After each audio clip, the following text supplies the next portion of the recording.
Buenas tardes a todos. Es un placer tener aquí al profesor y al catedrático, el doctor Ángel Carracedo. Es el director de la Fundación Pública Galega de Medicina Xenómica y el director del Centro Nacional del Genotipado del Instituto de Salud Carlos III. Bueno, como sabéis, es el primero a nivel mundial en citas relacionadas con el área de medicina forense dentro del último decenio y bueno, pues con una media de citas al año de unas 2.000 citas. En total ha publicado 12 libros y casi 600 artículos en revistas de gran prestigio internacional tipo Nature, Science.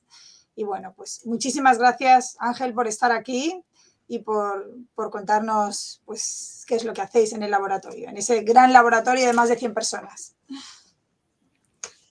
Bueno, pues muchas gracias, Matilde. La verdad que un placer estar con todos vosotros y muchísimas gracias por la invitación. La verdad que un gusto. Puedes mantener la pantalla encendida, que me gusta ver alguna carita de vez en cuando. Y veo que ya me confundí con la... A ver si soy capaz de pasar las diapositivas, que veo que no.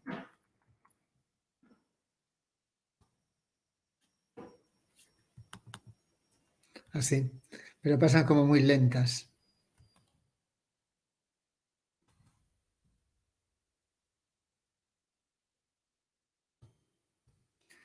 Bueno, veo que no soy capaz de pasar las diapositivas.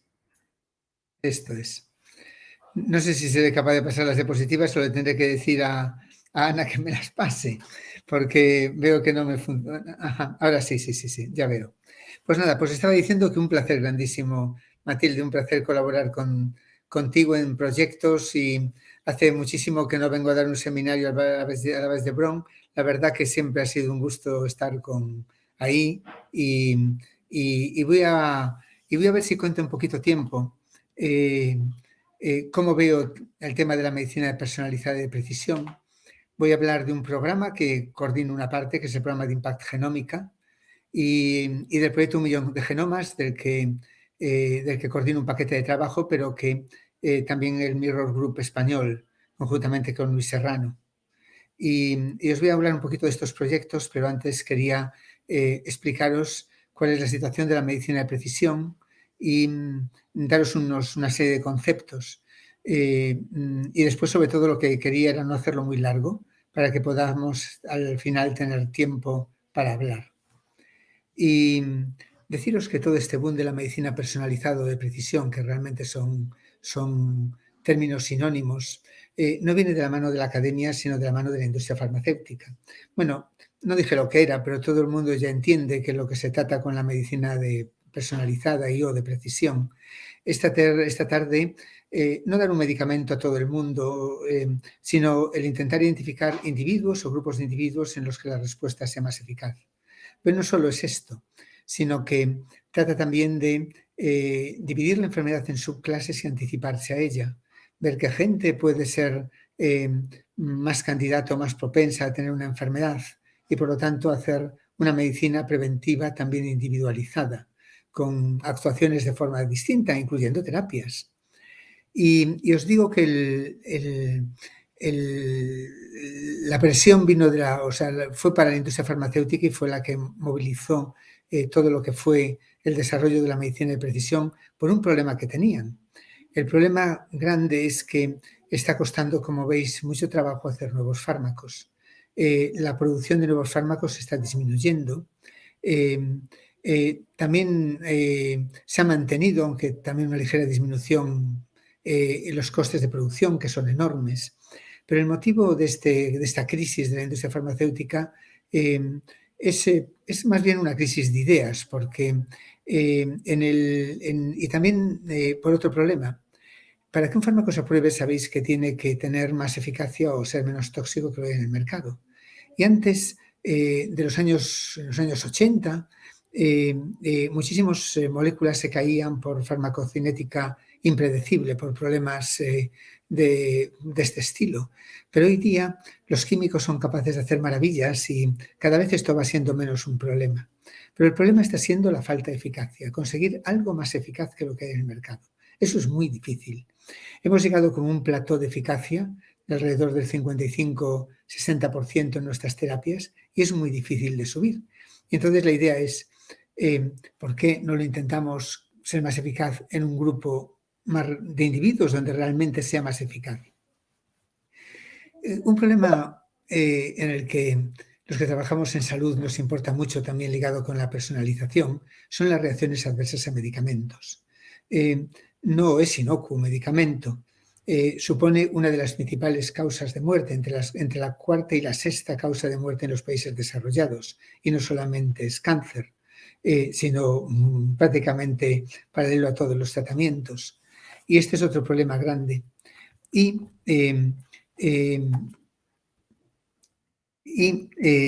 esto tiene mucho que ver con lo que yo en su momento llamé la paradoja del desarrollo de los fármacos modernos. Y es que los ensayos clínicos producen evidencias sobre eficacia y seguridad en poblaciones, pero los médicos no tratan poblaciones, no tratan grupos de individuos, tratan personas. Y las personas varían, y varían en la enfermedad, pero también tienen diferencias individuales importantes. La variación en la enfermedad la variación en los individuos es consustancial a la vida. Somos variables porque la biología está diseñada para tener variación. Una especie que sea uniforme, que sean todos iguales genéticamente, no podría vivir. La variabilidad es originada genéticamente por mutación y aumentada por lo que llamamos deriva génica, genetic drift, por elección al azar, y matizada por la selección, fue el motor de la evolución. Fue lo que originó toda la diversidad a partir de una primera molécula de vida que hay en la Tierra y la que ya se perdió. Y es la que nos origina a nosotros también diferentes, aunque yo os advierto que somos una especie poco diferente entre los individuos, porque llevamos muy poco tiempo en la Tierra. En una historia de la vida en la Tierra de cerca de 4.000 millones de años, apenas llevamos 200.000 años aquí. Pero hemos generado diferencias que son escasas en nuestro genoma y que si miráis nuestro genoma en total, hay fundamentalmente, para que veáis y ahora está muy de moda con la COVID, esa importante relación que tenemos con virus y con bacterias y con el ambiente, en las áreas del genoma donde los seres humanos somos más distintos. Por cierto, una cosa interesante en genética, de nuestras diferencias, que son, como os digo, escasas, el 85% de nuestras diferencias son diferencias entre individuos. Solo el 15% de diferencias son diferencias entre poblaciones o entre individuos de distintos continentes o entre continentes. Pero las regiones del genoma donde variamos más, pues está en el cromosoma 6, todo lo que es el MHC, el sistema mayor de histocompatibilidad, donde están los HLA, y variamos más en las regiones tropicales de la Tierra, porque nos hemos tenido que enfrentar a muchos más patógenos ahí y hemos necesitado más variabilidad. Pero la segunda región del genoma donde variamos más, un poquito más dispersa, es en todo lo que son enzimas metabolizadores, en los citocromos. ¿Por qué? Porque nos hemos tenido que alimentar como hemos podido y hemos tenido que detoxificar cosas que comíamos y eso también ha originado diferencias poblacionales importantes. Esta imagen que veis aquí son mozabitas del norte de África, que en el CYP2D6, que metaboliza pues, más de la mitad de los fármacos que se emplean en psiquiatría y muchos de los que se emplean en toda la medicina, son metabolizadores ultra rápidos. Quiere decir esto que las dosis habituales que tenemos para europeos no tienen eficacia en ellos. Y en europeos, en cambio, tenemos muchos metabolizadores ultralentos, porque pagamos un precio de más toxicidad para tener más eficacia. Y otro punto que es importante es el que también tenemos diferencias en la enfermedad. Esto lo tenía en la primera diapositiva, pero no voy a volver a ella, solo contároslo. La enfermedad, yo creo que la hemos definido muy académicamente y mal a lo largo de la historia. Espero que un día un patólogo sensato se ponga a pensar en una definición. Para mí no es nada más que un proceso biológico por el que un individuo sufre o hace sufrir a los que le rodea, porque muchas veces no es el consciente de ese sufrimiento. Por ejemplo, algunos trastornos psiquiátricos. Pero es un proceso que tiene que ser necesariamente biológico. Pero clásicamente lo hemos confundido con signos y síntomas. Y esto ha llevado a que si le pregunto a toda la gente qué es la fiebre, me dicen un síntoma, y si les digo que es la hipertensión o la diabetes o la esquizofrenia o la artritis, dicen una enfermedad o un trastorno o un síndrome. Yo digo, ¿y por qué? La fiebre es un signo, pero la hipertensión es otro. Nos hemos confundido hasta tal punto que los tratamientos hemos confundido lo que es sintomático con lo que es un tratamiento eficaz contra las causas de la enfermedad. Pero la enfermedad puramente tiene una causa. Yo, por poneros un ejemplo de lo que contaba antes, imaginaros que pensemos que la fiebre es una enfermedad y que pensemos, y que ya no digo un tratamiento sintomático, pensemos que la causa es una infección. Por eso le llamamos síntoma, porque sabemos que muchas veces es el síntoma de una infección. Y tratamos a todo el mundo con un antibiótico de amplio espectro. La fiebre la pueden producir hipertermias malignas, traumatismos, reacciones inmunológicas. Los psiquiatras ven eso, hipertermias malignas malísimas. Nunca podríamos aumentar una eficacia de más de un 25 o un 30%, aunque quisiéramos, porque la enfermedad son muchas cosas. Y todo lo que estoy contando, como todo en la vida, tanto la reacción, la eficacia de los fármacos como lo que es la enfermedad, somos siempre genes y somos siempre ambientes. Pero si necesitamos dividir la enfermedad en grupos, o al menos grupos más tratables, y si necesitamos además ver por qué algunos individuos responden bien a un fármaco y otros individuos no, necesitamos biomarcadores. Y esta es la base de la medicina personalizada. Biomarcadores que nos permitan estratificar la enfermedad o biomarcadores que nos permitan predecir la respuesta, eficacia y toxicidad a los fármacos. Y todo el proceso de medicina personalizada tiene 3 etapas muy diferenciadas. Una es la fase de descubrimiento, descubrir biomarcadores. Yo voy a hablar de biomarcadores genómicos, pero ya contaré al final que el futuro va a ser una integración de biomarcadores. Biomarcadores es cualquier cosa que se puede objetivar y medir. Por ejemplo, la glucemia es un biomarcador de diabetes. No, estos son términos que hay que integrar. Pero es cierto que para medicina personalizada, la mayor parte de los biomarcadores que tenemos en la actualidad son genómicos, pero no son los únicos. Y yo voy a hablar fundamentalmente de genómicos, entre otras cosas, porque es mi campo. Pero deciros que todo tiene una fase primero de descubrimiento de esos biomarcadores, que en genómica pasan por 2 estrategias que os contaré. La segunda es, una vez encuentres un biomarcador de respuesta a un fármaco, por ejemplo, alguien tiene que validarlo y alguien tiene que aprobarlo. Esto es una fase muy importante. Y la tercera es, una vez tienes un biomarcador con evidencia de que te permite diagnosticar mejor un grupo de individuos o predecir mejor una respuesta a un fármaco, ¿cómo lo llevas a la práctica clínica habitual? Es lo que llamamos pues translación e implementación.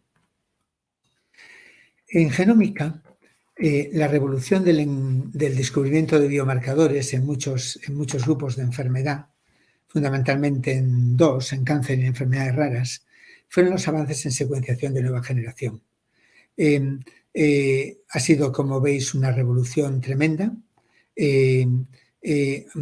pero imaginaros que aún la secuenciación Sanger, que yo soy una persona que conocí y admiré mucho a Fred Sanger, pero imaginaros que más de 40 años después de que le dieron el premio Nobel, casi 50 años desde su descubrimiento, sigue siendo el golden standard en secuencia tal como él la descubrió. Pero es cierto que la secuenciación de nueva generación nos ha dado unas facilidades increíbles. Primero porque podemos analizar masivamente genomas, el coste se ha abaratado extraordinariamente.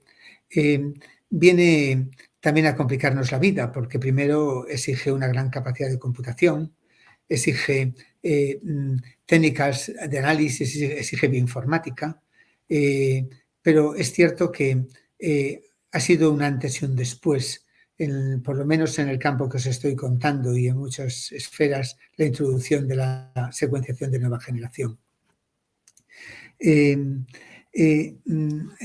Ha afectado a varios campos, como os digo, su impacto real.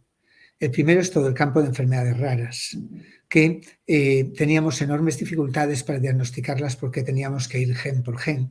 Y ahora podemos hacer exomas completos, secuenciación de genomas completos, paneles de genes. Realmente hasta ya los paneles de genes están desapareciendo en genética de enfermedades raras por exomas, ¿no? Y la verdad que ha sido un cambio radical a nivel de diagnóstico. Pero también en aquellas enfermedades que tienen un componente genético muy alto, y este es variación rara funcional, está teniendo también un impacto enorme en medicina personalizada. Este es un concepto que quiero que también que se entienda.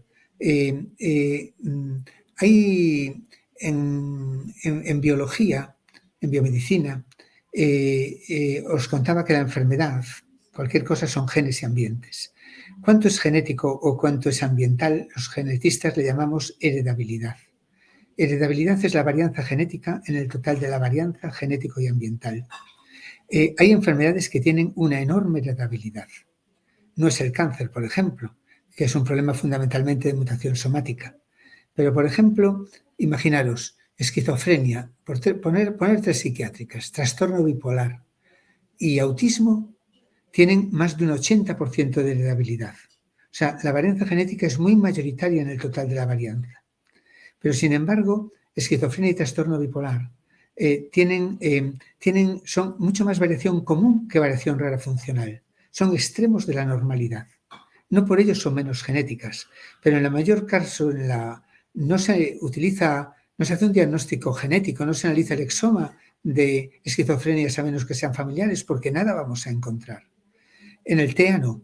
En los trastornos, en los TEA, hay por lo menos un 40% de casos que son genes que no funcionan y que originan TEA, sobre todo sindrómicos, con mucha comorbilidad, y que es muy importante el diagnóstico para anticiparse a la enfermedad y anticiparse a los problemas y para poder orientarla y tratarla. Los trastornos del espectro autista es una enfermedad común. Es el 1% de la población de los niños que nacen tienen TEA, pero sin embargo son centenares de enfermedades raras. Hoy conocemos más de 100 genes que tienen que ver con TEA y que además podemos clasificar en grupos. Genes que tienen que ver con, por ejemplo, con sinapsis, genes que tienen que ver con neurodesarrollo, genes que tienen que ver con remodelado de cromatinas. ¿Os dais cuenta que hemos transformado, hemos estratificado una enfermedad común en muchas enfermedades menos frecuentes para poder después tratarlas o prevenirlas o anticiparnos mejor? Este es un ejemplo muy claro de medicina personalizada.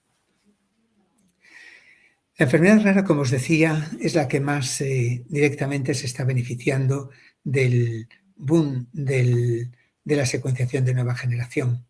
Pero todavía estamos bastante lejos de conseguir los objetivos del IRDIC, que es el Consorcio Internacional de Enfermedades Raras, en el que, por cierto, participé en su creación, en una reunión que tuvimos en Islandia, y me parece una estructura magnífica, un gran esfuerzo, un gran ejemplo de esfuerzo común de todos los países desarrollados. Pues los objetivos del IRDIC son que en el año 2027 tengamos tratamientos para más de 1000 enfermedades raras, son en su mayoría genética. Este es un objetivo conseguible gracias a los grandes avances en terapia génica y celular. Pero veo más difícil conseguir que el 90% de las enfermedades raras estén diagnosticadas desde un año a partir de los síntomas. Es un objetivo conseguible, pero es un objetivo que tenemos que también trabajar a otros niveles de implementación y de organización y de eficacia. Y aquí en España con esto tenemos un serio problema, sobre todo porque es un país que, como sabéis, es el único país del mundo desarrollado y en vías de desarrollo que todavía no tiene la especialidad ni siquiera de genética, lo cual supone un grave inconveniente a la hora de implementación de estrategias en práctica clínica. En el segundo sitio donde la secuenciación de nueva generación tuvo un impacto importantísimo en el descubrimiento de biomarcadores fue el cáncer. El cáncer, ya os digo que la heredabilidad del cáncer, lo que es el componente de predisposición genética, pues varía entre casi nada y un 40%. El cáncer de mama tiene una heredabilidad del 25%, el colorectal del 35%, la depresión de casi el 50%, imaginaros. Pero sin embargo es un problema genético porque es un problema de mutación somática. Y desde luego también nos hemos beneficiado de esfuerzos internacionales muy importantes como en uno de ellos participó España, que fue el Consorcio Internacional del Genoma del Cáncer, en el que se secuenciaron montones de tumores de todos los tipos, dividiendo el esfuerzo por países. En España, en un consorcio que lideraban Elías Campo y Carlos López Otín, se centró en la leucemia linfocítica crónica. Pero realmente eso nos permitió ver todo el espectro de mutaciones que tiene el cáncer. Desde cánceres con muchos hasta centenares de miles de mutaciones como el melanoma, pero sobre todo el análisis de las mutaciones nos permitió identificar los drivers, nos permitió entender mucho más la biología del cáncer y nos permitió decididamente, unido a todo lo que ha pasado con lo que es la inmunoterapia, los anticuerpos monoclonales y el conocimiento de todas las mutaciones que había, avanzar muchísimo en lo que son targeted therapies. La terapia dirigida es un antes y un después en cáncer. Y ahora la inmunoterapia, también ligada a la personalización, lo será aún más. Esto es importantísimo porque es el ejemplo donde más se ha trasladado la medicina personalizada. Hoy prácticamente es impensable desarrollar un producto, un fármaco contra el cáncer que no venga ya ligado desde las primeras etapas a buscar biomarcadores para estratificar y personalizar. Esto es así en todo y no cabe duda de lo que ha aumentado la supervivencia en muchos tipos de tumores. Ahí con Matilde estamos en un proyecto de otro cáncer que son cánceres de cabeza y cuello, que son muchísimo más difíciles por motivos que sería el objetivo de otra charla y sería mejor que os la diese Matilde y no yo, que sabe mucho más de ello. Otra estrategia que ha revolucionado también todo y que afecta fundamentalmente a la enfermedad común fuera del cáncer y también a los biomarcadores de respuesta a fármacos, o sea, que ese fueron los estudios de GWAS.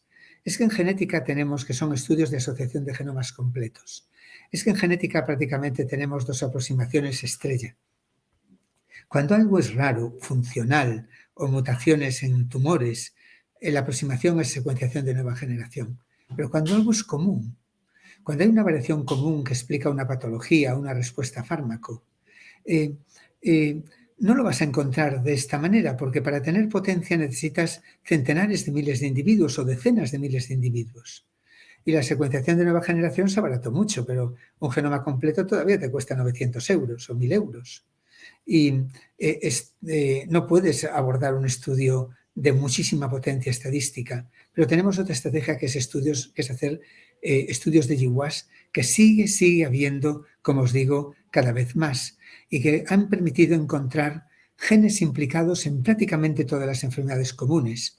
En algunos casos han revolucionado por completo los conceptos. Por ejemplo, en esquizofrenia, los genes encontrados fueron mayoritariamente genes del sistema inmune y MHC y genes reguladores de inmunoglobulinas. Pero en todos nos han permitido estratificar la enfermedad, avanzar muchísimo en el conocimiento y es como se ha avanzado más en el descubrimiento de marcadores de respuesta a fármacos.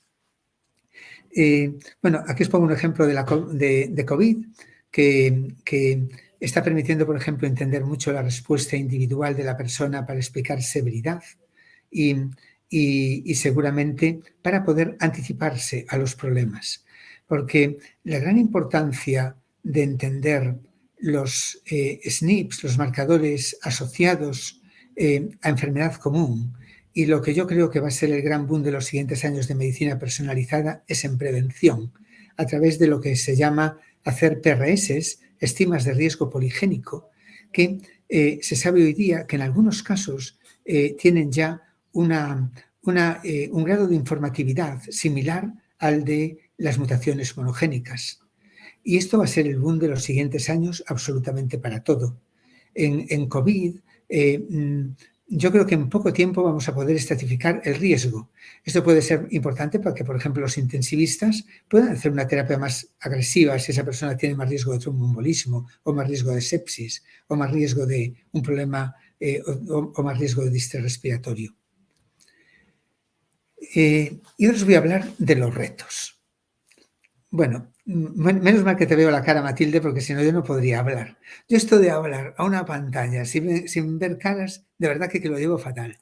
Que a ver si esto se acaba pronto y os puedo visitar allá y podemos hablar de verdad. Pero os voy a hablar, antes de hablar del proyecto de Impact y del millón de genomas, os voy a hablar de una serie de retos que tenemos en la medicina personalizada.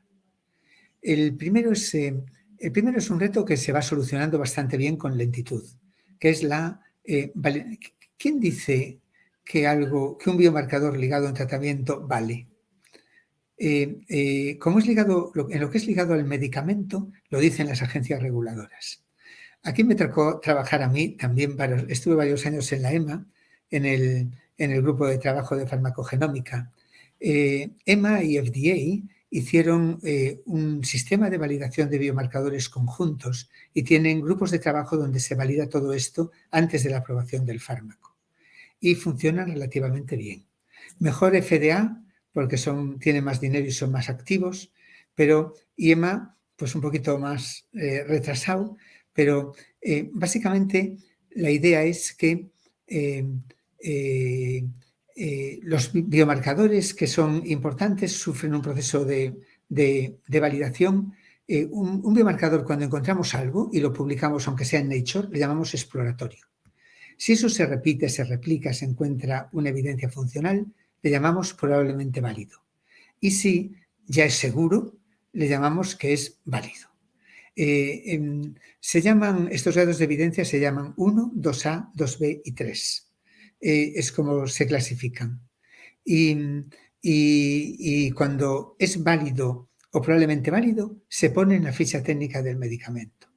Este es básicamente el proceso.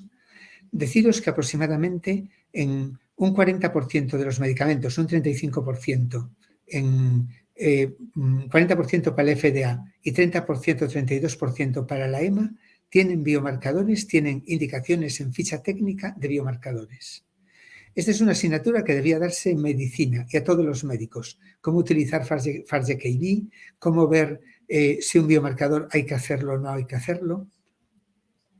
¿Y por qué simplemente te metes en el fármaco y te dice cuál es el estatus en FDA y en EMA y le clicas ahí y te dice qué biomarcador tienes que hacer y pedir? Y muchos tienen información de dosis.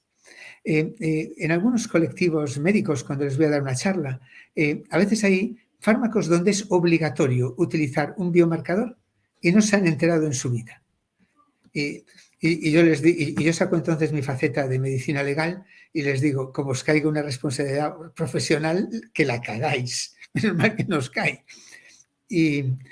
Y deciros que es importante por eso trasladar todos los biomarcadores, no solamente aquellos que están ligados a nuevos fármacos y que nos los venden. No tenemos que evitar estar dirigidos por la industria farmacéutica.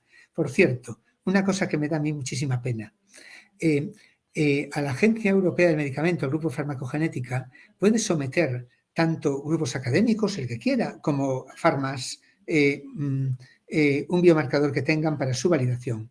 Pero mientras en Estados Unidos algunas universidades lo someten, yo mientras estuve en la Agencia Europea, nadie de ningún grupo de investigación, academia, era solo industria farmacéutica. Pero claro, supongo que para esto también habrá que tener apoyo económico para validar tu biomarcador. Pero me da un poco de pena porque creo que en el mundo académico salen la casi totalidad de las ideas y que la industria farmacéutica se deberíamos interrelacionar más con ella para acelerar todo lo que es lo que son las terapias. Pero bueno, deciros que tenemos que trasladar todos. Por ejemplo, hasta hace poco, aunque estaba en FDA y había evidencia y estaba recomendado en EMA, nadie nos pedía hacer DPID para tratamiento con 5-FU. Nadie. Cuando la Agencia Española del Medicamento lo puso, sí. Ahora nos están empezando a llegar, no de forma masiva, pero prácticamente ya nos pide muchísima gente DPID. Pero es que es obligatorio. Pasa lo mismo, por ejemplo, cuando se da Folfiri, Irinotecan para lo que es cáncer colorectal, y tiene además indicación de dosis, es obligatorio hacer un GT1A1 y nadie lo pide. Y es obligatorio, porque hay variantes raras que te pueden producir pues una toxicidad medular muy importante. Y esto os lo digo que es igual en todos los campos. Además, para estos biomarcadores no penséis que hace falta ultrasecuenciación de nueva generación. Para la mayor parte de estos biomarcadores, el tema es dar diagnósticos en rapidez y montar esquemas de rapidez. Muchas veces los que organizan estas cosas no todos son sofisticaciones técnicas, con real time y con robótica. Nosotros, por ejemplo, en todos los biomarcadores que están aprobados, que nos piden, damos un resultado en 72 horas, porque es la manera de intentar ser eficaces. Ahora en algún programa que tenemos, por ejemplo, de psiquiatría, nos estamos tratando de anticipar, de modo que los niños que vayan a ser ingresados en unidades de psiquiatría infantil tengan ya un perfil farmacogenético hecho de todos los fármacos más habituales, porque para que los psiquiatras no tengan que andar jugando con dosis y viendo qué les pasa. En fin, pero yo cuando también quiero poner una nueva cosa en nuestro laboratorio, rápidamente me viene el SERGAS. El SERGAS es el Servicio Gallego de Salud y me dice: Ángel, que nos arruinas, ¿eso cuánto cuesta? ¿Es coste eficaz? Sí, esta es otra cosa que tenemos que hacer. Todo lo que hacemos tiene que venir ligado a estudios de coste-eficacia, esto es evidente, pero en general ya os digo que la farmacogenómica, la farmacogenética suele ser coste-eficaz, pero hay que demostrarlo. Y yo no lo tengo aquí, me da mucha pena, no lo tengo puesto porque tengo una presentación que no es la que quería. Un accidente del que Matilde, se lo conté antes a Matilde y Ana, y entonces tengo un ordenador de prestado. Pero deciros que hay un review, he hecho reviews de lo que es todo lo que es coste-eficacia. De verdad que poner cost efficiency review, Nature Reviews, que es espectacular. Por fin me enteré yo de lo que era, que con mi mentalidad económica que aunque tuve un padre banquero es nula, trabajando en un banco, vamos, es nula, pues hasta yo lo entendí. Y entonces me pareció apasionante. Deciros también que una cosa muy importante es el papel de las sociedades científicas, no solo en el establecimiento de guías clínicas, sino en el establecimiento de estándares. Lo vais a entender muy bien. En cáncer es muy claro. En cáncer, en mutación somática, que es uno de los retos importantes, hay que definir todavía muchos estándares. Hay guidelines de estándares, pero necesitamos saber con qué sensibilidad, cómo hacemos el calling, a qué le llamamos exactamente una mutación. Todo eso es vital para después poder hacer proficiency testing y control de calidad y acreditación de laboratorios. Si no, hacemos un esfuerzo en estándares técnicos. Es totalmente imposible después conseguir una calidad uniforme y probar la calidad de los laboratorios. Organización y qué pasa y que esté todo esto en la cartera de servicios. Esta es una queja muy habitual de la gente, decir, bueno, imaginaros, tengo un marcador aprobado, hasta monté un sistema en mi comunidad súper chulo de eficacia, Pero ¿y si nadie te lo pide? ¿Qué es lo que vale? ¿Cuál es el standard of care? ¿Cuáles son el portfolio, ¿cómo se dice aquí? ¿Cuál es la cartera de servicios? En este momento se está definiendo en España la cartera de servicios de la Interministerial de Genómica. Creo que es una oportunidad para trabajar. Creo que hay que definirla. Creo que no es complicado. Creo que es fácil en enfermedades raras. Creo que es fácil en farmacogenética. Creo que en cáncer tampoco es difícil, pero que hay que definir qué grado de nivel de evidencia queremos cubrir, sobre todo. Y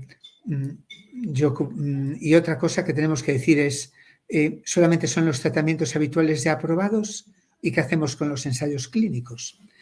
Hoy por la mañana estuve en un foro que me interesó muchísimo, se llamaba NextGen, donde hablaron del plan de implementación de la medicina de precisión en Bélgica, y allí llegaron a un acuerdo muy interesante con las farmas, de modo que hacen también los laboratorios estatales todo lo que es la mutación somática en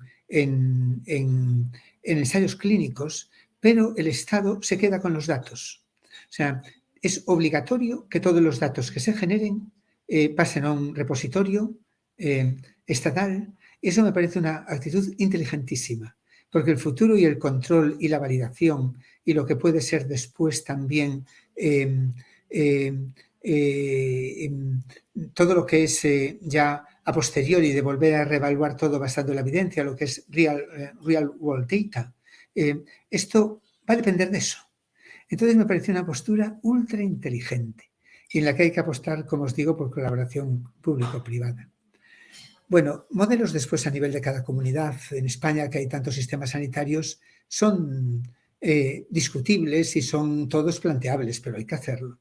En Galicia lo tenemos todo centralizado, salvo mutación somática en cáncer, pero incluyendo la oncomatología, todo lo genómico, toda la farmacogenómica, en la Fundación de Medicina Xenómica, que es una fundación pública del Sergas, para todos los hospitales. Pero ya os digo que hay sistemas distintos que son posibles.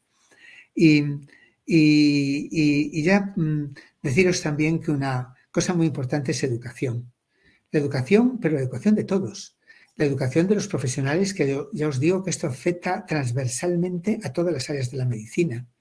La educación de los gestores, pero también la educación del público general. Hay tanta basura de medicina personalizada en el mercado en base a la ciencia, que hasta veis chips que te predicen cuál es el deporte bueno para tu hijo, chip del ejecutivo, te va a dar un infarto. Hay tanta basura, que una vida entera bien dedicada sería demandar a todos estos que están poniendo esa basura, y yo creo que hasta vivías, es más, a lo mejor hasta te enriquecías si te unes a los buenos abogados.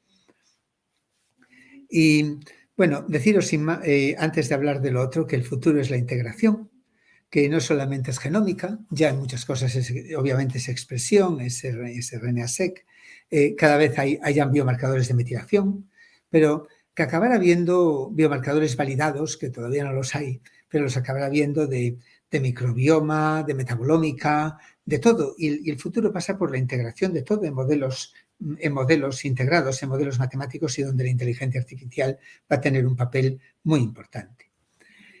Bueno, y ya hasta aquí, habiendo resumido todo esto en poco tiempo, ¿me dejas, Matilde, que hable un cuarto de hora de lo que es el impact y de lo que es el 1.000.000 de genomas y estos proyectos tan ilusionantes?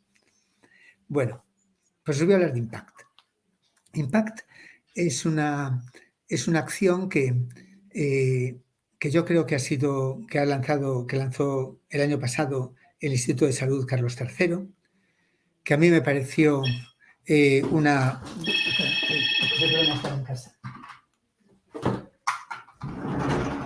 que a mí me pareció... Es que estoy en casa y estos son los problemas que puede haber. Que a mí me pareció una acción espectacular, porque creo que es una apuesta decidida de por lo menos de los ministerios, de Ciencia y Tecnología, el de Sanidad y, por supuesto, del Instituto Salud Carlos III, del que partió la iniciativa, por una apuesta por una estrategia nacional de medicina de precisión. Entonces, como base estructural de esa estrategia nacional, se sacaron a competición un programa que se llama Impact, por unos 30 millones de euros, con 3 ramas. Uno de ciencia de datos, Impact Data, otro de medicina predictiva, con la idea de tener una cohorte nacional, y otro de medicina genómica, que es el que coordino yo. Esos 3 programas fueron adjudicados a 3 consorcios, a 3 ideas que se presentaron. En el primer caso, en el caso de ciencia de datos, a un consorcio liderado por Alfonso Valencia, del BSC. En el caso de medicina predictiva, a una propuesta liderada por Marina Pollán, del Centro Nacional de Epidemiología, y medicina genómica, pues una propuesta que coordinaba yo. Y durante varios meses estuvimos trabajando en unificar estos 3 programas en un programa común que tiene estos 3 ejes verticales que os contaba y tiene 2 ejes horizontales. Los ejes horizontales es un eje de buenas prácticas científicas y de ethical, legal and social issues, todo lo que son aspectos éticos y legales. Y también otro eje de internacionalización. El programa de Impact Cohorte lo que trata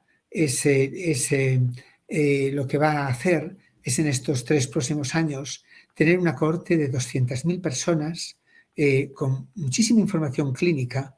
Os digo que la información clínica que estaba recogida en un preprograma que hubo de esto, que se llama una cohorte que se llama Con Amigos, está muy bien diseñado. Se trata de recoger información clínica muy sustancial de 200.000 personas con follow-up. Está ligado, la selección de estas personas lo han ligado a lo que es el estudio de seroprevalencia de COVID. Y en ellas se van a analizar pues, muchos biomarcadores, entre ellos biomarcadores genómicos, después os lo contaré. Claro, si tenemos que meter información clínica masiva de tantísimas personas, información genómica que consume tanto dato, información epidemiológica, hasta imagen. Como comprenderéis, y esto tiene que ser todo integrado, un programa de data era muy necesario. Ese programa lo coordina el BSC. Afortunadamente en España teníamos una red de base que es Transbionet y entonces yo creo que han hecho también un consorcio donde se va a poder, con un EGA federado, pues integrar toda esa información.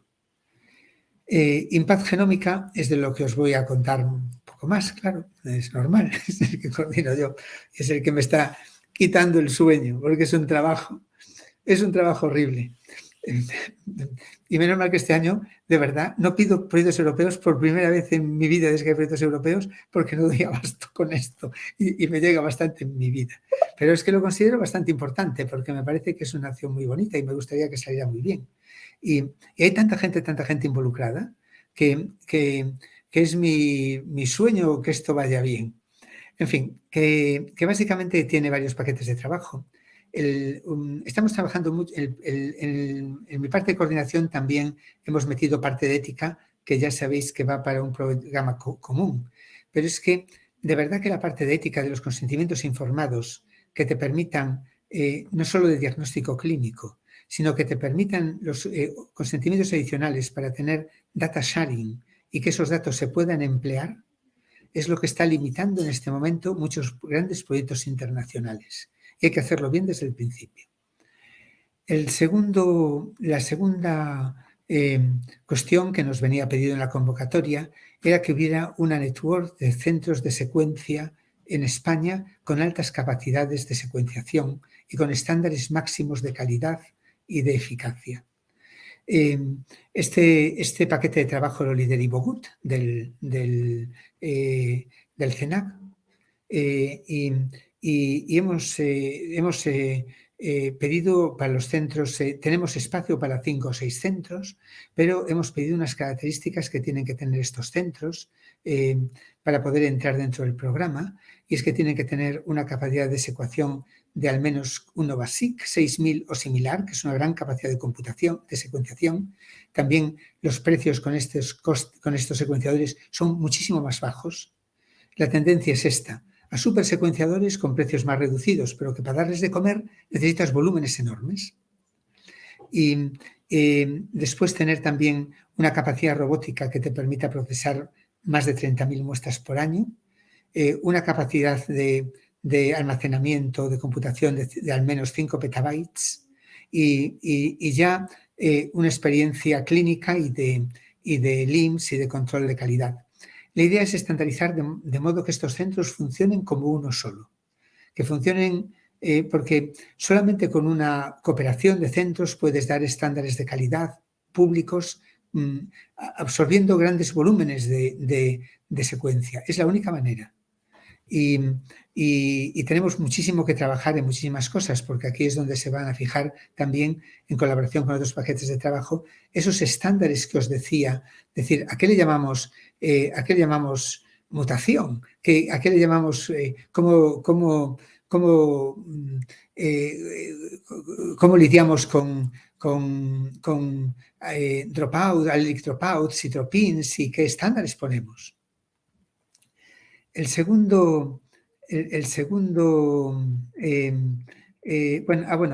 otros 2 centros que os decía, uno es el CENAC, otro es Nasertic, que es una empresa pública de Navarra, donde tienen concentrada toda la secuencia. El tercero es la Fundación de Medicina Xenómica, aquí en Santiago.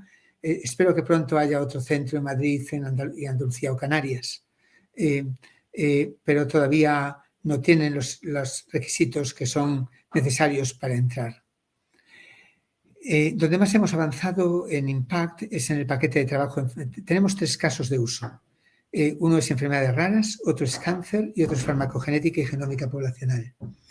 En el paquete de trabajo de enfermedades raras es donde más se ha avanzado, porque partía de una estructura que era un programa nacional de diagnósticos de enfermedades raras que se llama ENOD y de una experiencia previa en Cataluña y entonces esto está funcionando muy, muy bien. La idea es que todos los pacientes del país en condiciones de equidad, absolutamente todos, con una red clínica asociada a la que todos los clínicos pueden acceder y con un representante por cada comunidad autónoma, pero con todos los clínicos puedan tener acceso, se pueda llegar a enfermedades raras no diagnosticadas, se puede intentar diagnosticarlas.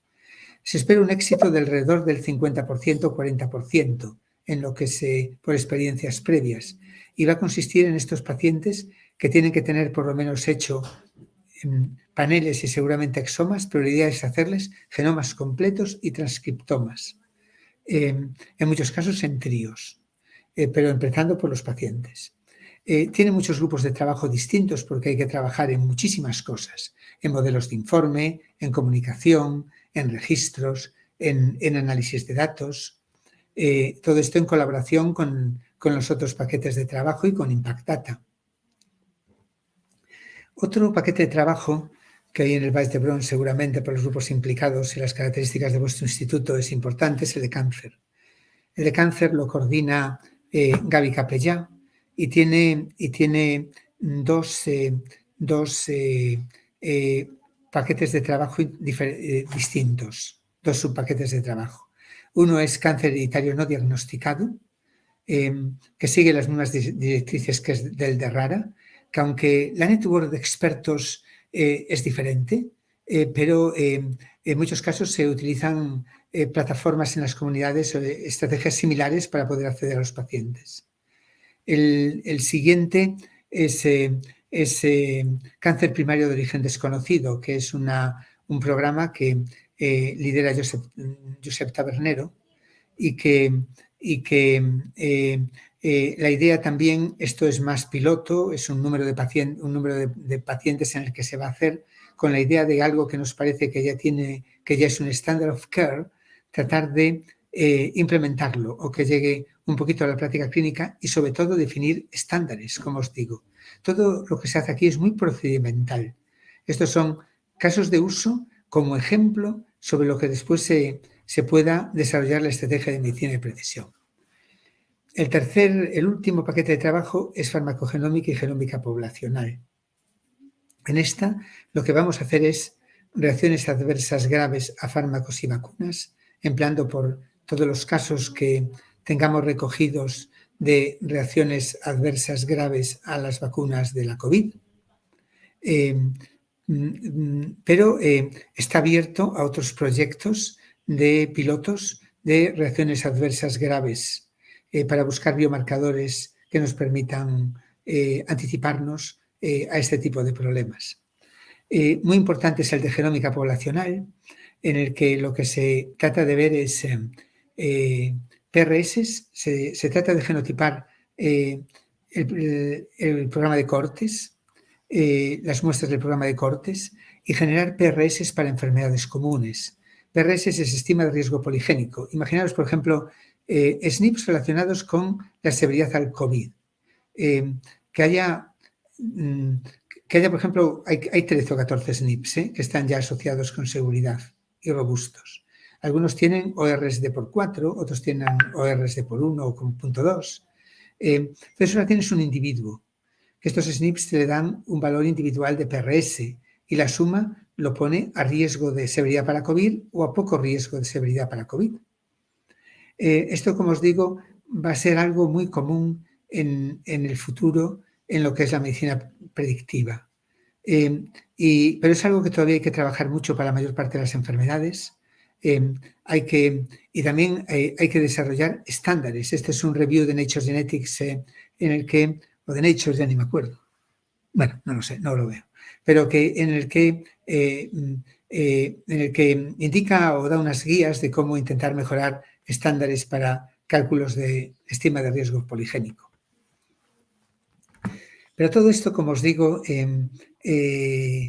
todo esto, bueno, deciros también a todo esto que la siguiente acción, lo que muchos llaman Impact 2, es la nueva convocatoria que acaba de salir del Carlos III, también por unos 30 millones de euros, que también me ha parecido muy inteligente, porque primero que exige la colaboración con esta estructura de Impact que os acabo de contar, pero para los consorcios que se presenten. Pero lo han puesto para 3 casos principales. Uno es cáncer, que estaba insuficientemente contemplado en todo lo que es esta primera estructura, que ya os digo que es una base estructural. Hay una acción de cáncer, otra acción de lo que es farmacogenética, que también, y otra acción de enfermedades crónicas, que imagino que muchos de los consorcios han ido por la idea de PRS, otros también por la idea de raras, que ya os digo que es más mendeliano, no es PRS. Bueno, deciros que esto está profundamente implicado en la estrategia, en lo que es la Declaración Europea de 1 millón de genomas. Sabéis que en Europa las grandes bases de datos de genómica, lo que es todo lo que era el proyecto 100.000 genomas, lo que es Genomics England, era todo Reino Unido. Europa, salvo Islandia, con Decode, Lituania, porque un genetista, Estonia, quiero decir, Estonia, porque un genetista Stone es muy activo y tiene mucha personalidad y es una referencia allí. Prácticamente Europa no tenía ni grandes cohortes secuenciadas ni un desarrollo de todo lo que es esto importante. Hace 3 años, unido a todo lo que es la estrategia digital, Europa sacó la iniciativa de 1 millón de genomas al que se han afiliado ya en la actualidad prácticamente la totalidad de países europeos. Alemania tardó mucho, pero al final contribuye también mucho. Y el proyecto de 1 millón de genomas es un proyecto que es muy parecido a lo que os acabo de contar. Tiene unos paquetes de trabajo que son grupos de secuenciación, de bioinformática, de estándares y 3 casos de uso que también son cáncer, enfermedades raras y todo lo que es farmacogenética y genómica poblacional. O sea, es prácticamente mimético. Aquí en España está la iniciativa española, está liderada por Carlos III. Raquel Lloti ahora está en el Ministerio de Secretaría de Estado de Ciencia y Tecnología y será Cristóbal Belda. Y España tiene un mirror group local que reproduce exactamente lo que hace 1 millón de genomas, que, como os digo, coordinamos Luis Serrano y yo.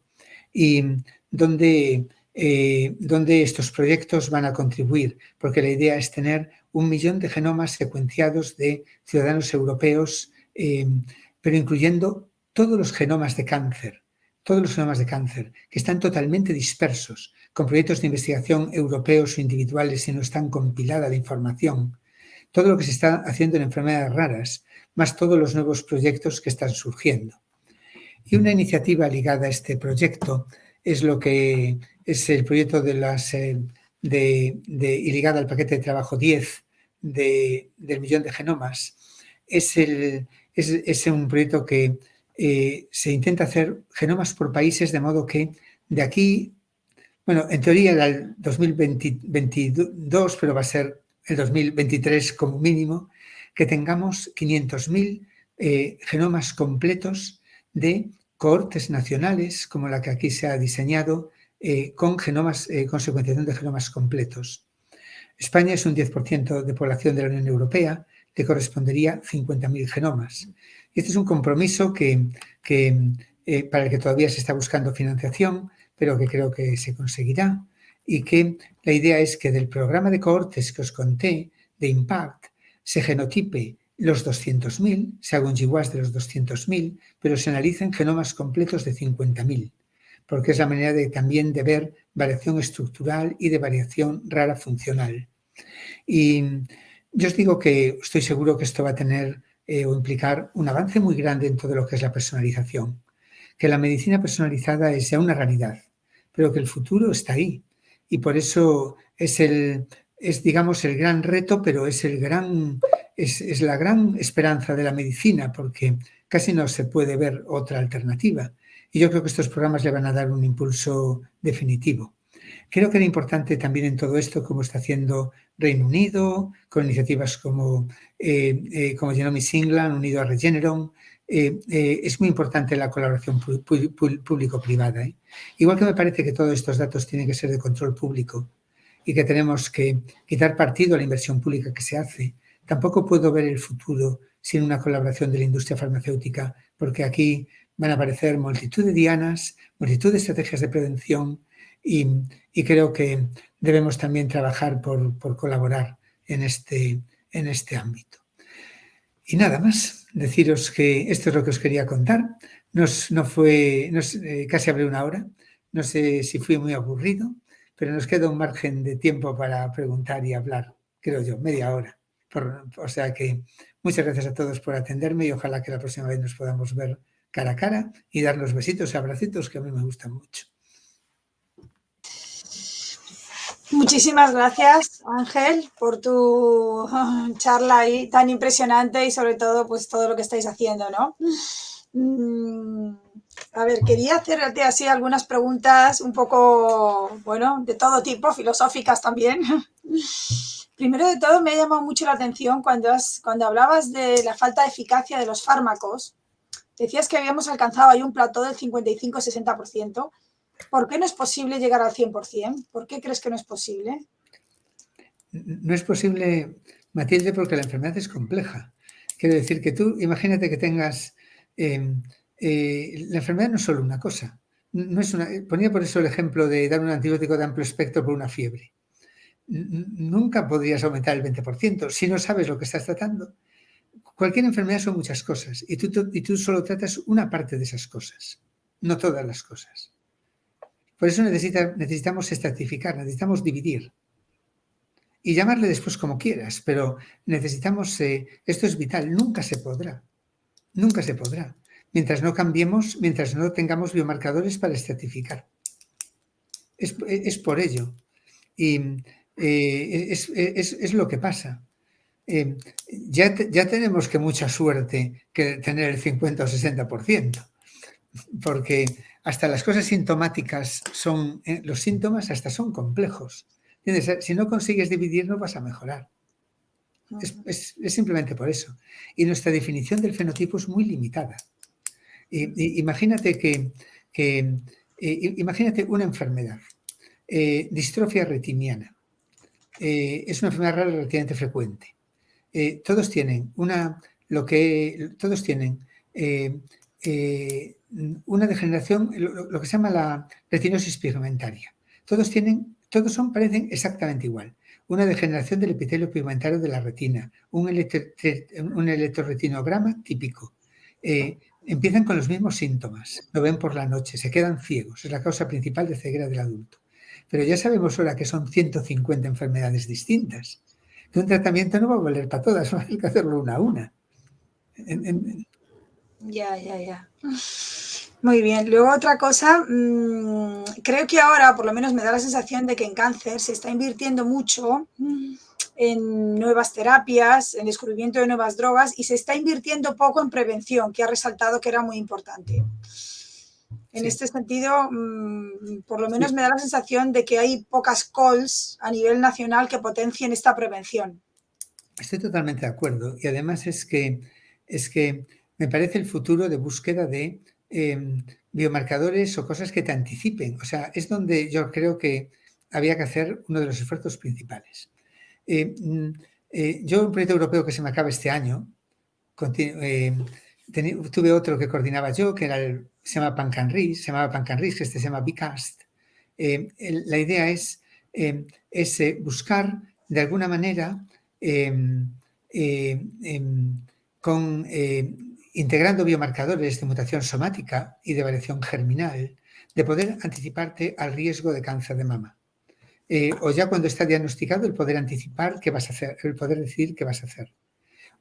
Pero se pretende unir, por ejemplo, imágenes de mamografía, todo junto, ¿no? Yo estoy seguro que ya hay algún proyecto piloto. A mí me gustaría impulsar muy pronto otro proyecto piloto para, por ejemplo, cuando hacemos un screening de cáncer de mama, lo hacemos basado en un corte que es la edad. La edad sabemos que es muy importante, pero es que sabemos muchísimas más cosas que la edad. Tenemos ya un montón de biomarcadores, un montón de genes que sabemos que están implicados en cáncer de mama, que te permiten hacer un PRS. Sabemos datos epidemiológicos demostrados. Puedes calcular un risk score y seguramente no hacer el corte basado en edad, sino decir, tú tienes 25 años, pero vente a hacerte un screening porque estás a riesgo alto. O tú no te tienes que preocupar. O sea, gastándose los estados el mismo dinero en prevención, pueden tener ya mucha más eficacia. La investigación en PRS, en integración de datos, en integración de biomarcadores, debería ser una prioridad para los estados. Efectivamente. ¿Por qué? Porque la medicina personalizada, además, per se, va a ser mucho más cara. Porque vas a tener que desarrollar fármacos para un grupo más reducido, con el mismo coste de desarrollo y con biomarcadores aún por encima. Invierte en prevención, invierte en investigar las causas, invierte en anticiparte al problema para no tener que gastar. Yo es lo que haría si fuera el Estado. Pero bueno, no mando. Pero si mandase, mi consejo a los que manden sería ese. Invertir muchísimo más en investigación de mecanismos moleculares, de causas epidemiológicas, de prevención, de anticiparte al problema. Porque es la manera de ahorrar. Porque si no, esto va a ser una ruina que te cagas. Y ya me dirás quién lo va a pagar. Esto me preocupa mucho, la sostenibilidad. Y por eso creo que había que hacer el hincapié ahí y no dejarse guiar tanto por los modismos o por otras cosas. Esto hay que pensarlo bien. Sí, muy interesante porque ciertamente, bueno, tú que estás ahí, ¿no? Metidos en consorcios y tal, pues toda la presión en ese sentido que puedes hacer es importante y al final va a traducirse en sostenibilidad, ¿no? Que tú lo has dicho. Aquí tengo varias preguntas de Joelsis García Mallea. Pregunta si consideras que las regiones no codificantes del genoma, por ejemplo, microsatélites, están adecuadamente representadas en las proyecciones actuales de medicina personalizada. Y dice, me da la sensación de que actualmente se basa demasiado en los genes y proteínas y se obvia un poco el papel de estas zonas del genoma. No, a Joel Sis la veo muy activa porque la veo aquí con 2 o 3 preguntas en el chat. Muy bien, Joel Sis. Es una alegría. Sí, efectivamente están mucho menos representadas. la mayor parte de los proyectos que hay de secuenciación es de exomas o de paneles de genes, que no incluyen habitualmente ni regiones reguladoras, ni incluyen microsatélites que tienen muchas veces un papel importante en la regulación. Esto es verdad. ¿Qué voy a decir? Que a mí me gusta por eso generalmente proyectos muy ligados a genomas completos, en lo que se va a hacer con una cobertura suficiente, una profundidad de lectura suficiente. Lo que se va a hacer, por ejemplo, en la secuenciación de las cohortes, este proyecto de los 500.000 genomas europeos, es genomas completos, que ahí ya se ve todo, o sea, se ve todo. Pero es cierto que la mayor parte de las cosas que se han hecho hasta ahora y que se pueden compilar son exomas o son paneles de genes que no incluyen regiones reguladoras ni incluyen intrones, y los microsatélites están fundamentalmente en intrones. También ya le contesto de paso a Joel, si es la otra. La otra pregunta dice, ¿el proyecto de 1 millón de genomas se centra solo en realizar nuevas secuenciaciones o se contempla alguna posibilidad de integración de estudios previos hasta ahora aislados? El proyecto de 1 millón de genomas, su diseño inicial era hacernos trabajar pero sin poner un euro. La idea inicial era compilar todo lo que hay, porque no lo tenéis compilado. Hacer un esfuerzo de todo lo que habéis producido en secuenciación de genomas, de paneles, de tal, meterlo todo en algún sitio y ponerlo a analizar. No pretendía ni secuenciar. Ahora pretende también secuenciar una población control, que era necesario, un poco para competir con lo que es Reino Unido o Estados Unidos. Parece muy conveniente. Pero ni siquiera, lo único que pretendía era compilar información genómica y tampoco contempla otras ómicas o de integración de otras cosas. Digamos que poco a poco, ya poco a poco. Muy bien, también te da las gracias porque la charla pues le ha parecido muy interesante. A Emily Toscano también te dice que una charla muy interesante, muchísimas gracias. Y pregunta, ¿cómo ves el avance de los biomarcadores de RNA en comparación con los clásicos marcadores de DNA? Si crees que los de RNA llegarán a ser más precisos. Bueno, yo creo que es complementario, no me parece que una cosa quite la otra. De hecho, en todo el proyecto de IMPACT está previsto hacer también transcriptómica. Quiero decir que cuando hablamos de pruebas genómicas de alta complejidad en las plataformas de IMPACT, nos referimos siempre a RNA-seq y a DNA-seq, pero a gran escala, o sea, transcriptómica o genomas completos. Y lo veo como complementario, ¿no? Creo que en el futuro se empleará, dependiendo del caso y dependiendo de la aplicación, una cosa u otra, o las dos.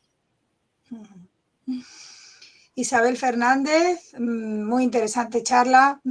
Esta cohorte de 200.000 personas con datos genéticos será de libre acceso al estilo del UK Biobank y otros biobancos. Es decir, ¿los investigadores podrán tener acceso a estos datos para realizar estudios no comerciales?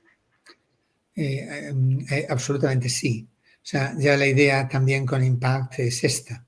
La idea es utilizar EGA, que es una plataforma, europea, el equivalente americano es DiviGap, pero EGA es en la plataforma por la que toda Europa apostamos. Como EGAs federados y serán de libre acceso, por supuesto, a todos los investigadores, por supuesto. Nada más se generen los datos, quedan de libre acceso, absolutamente. Este es el objetivo principal. No va a haber, no hay proyectos asociados, o sea, no se va a explotar. No es ni siquiera como un proyecto europeo que cuando se acabe el proyecto lo mantienes un rato, un tiempo antes de depositarlo en EGA. Aquí no, aquí va a ser a EGA directamente y utilización de la comunidad científica directa. Isabel Fernández también te pregunta, dice, si he entendido bien, ¿estáis todavía buscando expertos de genética en determinadas enfermedades para IMPACT? Sí. Una de las cosas que estamos haciendo es que necesitamos expertos en distintos grupos de enfermedades que fijen, por ejemplo, panel apps. O sea, tú cuando secuencias un genoma completo, un exoma, tienes que saber qué genes tienes que filtrar. Y también necesitamos expertos que uno no puede saber de autismo, de hipertermia maligna, de no sé qué, de no sé cuál. Entonces necesitamos expertos por grupos de enfermedades.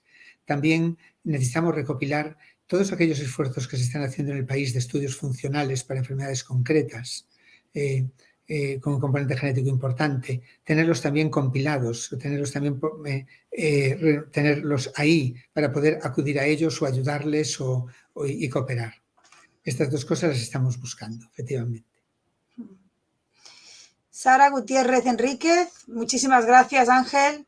Si lo he entendido bien, lo que se secuenciará es enfermedad. ¿Piensas que tiene una utilidad secuenciar una población sana? ¿Control? No, o sea, secuenciamos enfermedades raras, secuenciamos cáncer hereditario y tumor primario de origen desconocido y vamos a genotipar una cohorte control de población control sana, que son estos 200.000 del programa de cohortes, de los que esperamos genotipar la totalidad y, si tenemos dinero, secuenciar genomas completos de 50.000, pero es de población control sana. ¿Por qué? Pero con información clínica de esos pacientes. ¿Por qué? Porque esto es lo que todos acabarán teniendo algo, no hay nadie sano, todo el mundo se muere. Acabarán teniendo cefaleas, diabetes, hipertensiones, arritmias, neumonías, y entonces la idea es intentar ver PRS de todo. Pero por eso necesitamos millones, para tener potencia estadística de hacerlo bien. Orlan Díez, muchísimas gracias por la charla, Ángel. ¿Se utilizarán técnicas de secuenciación de tercera generación, Next Generation Sequencing Long Range? Bueno, en los laboratorios nuestros de estos 3 nodos las tenemos en todas implementadas. De momento vamos a trabajar con NovaSeq, que nos permite, es una secuenciación clásica, no de long range, que tiene porque para prácticamente todo lo que vamos a ver es mutación y nos da más precisión, pero no es descartable para algunos ejemplos de aplicación concretos. Muy bien, pues yo creo que ya no hay más preguntas. Todos te han dicho que muchísimas gracias por la charla, súper interesante y bueno, la verdad que muy completa. Bueno, no hablé de nuestros proyectos, bueno, Matilde, que son tan distintos, y de cáncer, pero no tocaba. No tocaba. Me dijiste que hablase de esto y de esto. Para nada. Sí. Yo quiero que cuentes esto, que es la verdad lo potente, ¿no? Lo que va a dar de cara a futuro mucho conocimiento. Yo creo que sí, pero todo contribuye al conocimiento, ¿eh? Los proyectos más básicos, los proyectos más aplicados. Todo contribuye. El tema, lo bonito es intentar hilarlo todo y tratar de que vaya todo un poco armónico, y esto es lo importante. Pues no sé, si no hay más preguntas, yo creo que ya lo podemos cerrar aquí. Muchas gracias de nuevo, Ángel, por tu tiempo. Pues nada, gracias a ti, Matilde, gracias al instituto, y la verdad que un placer muy grande estar con vosotros, y siempre que queráis, ahí me tenéis al lado, para lo que y tú particularmente, que eres además una excelente amiga, o sea, lo que quieras. Muchas gracias, entonces. Que vaya bien. Bueno. Ya lo cerramos. Adiós. Bueno, chao a todos.